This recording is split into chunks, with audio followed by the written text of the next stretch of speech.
ఎవడమాయా గిడు ఏ గట్టా తిప్పుతాడు గిడి బాడీలా ఈ స్ప్రింగిల్ గిట్టున్నాయా అట్ట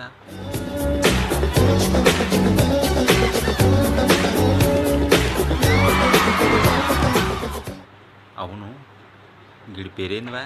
మైకేల్ జాక్సన్ అని. దాన్ని బ్రేక్ డాన్స్ అంటారా అన్న? మా కొడుకు కూడా నేర్పిస్తున్నా నేను.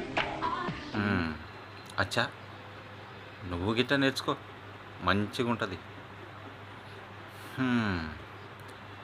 దీని తల్లి గీయాల రేపు గీ పాటలు చూసే పోరగాళ్ళు చెడిపోతాంటారు. టైం వేస్ట్, ఆదా లేని పని. వాడికి పాటకు 3 కోట్లు ఇస్తారు. ఏంది వయా? ఒక్క పాటకి 3 కోట్లు ఇస్తారు?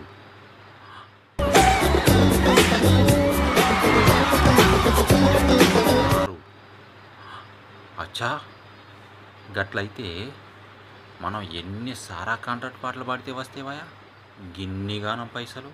ఎవర్రా ఎవరు గా పత్రికల లే గాంతోటి పంచాయతీ మనకు వద్దురాబాయ్. వాళ్ళైతే గడ్డమైన ప్రశ్న అడుగుతారు, చెప్పడానికి మనకే సిగ్గు అవుతుంది. గాంతో మనకు పొమ్మని ప్రెస్ వద్దా? మీరు గొప్పడని నేను గొప్పడని మీరు అనుకుంటే సరిపో. ప్రపంచానికి తెలియాలి. పబ్లిసిటీ చాలా ఇంపార్టెంట్. లేకపోతే ఎక్కడ మైకేల్ జాక్సన్, ఎక్కడ మనం చూడట్లా.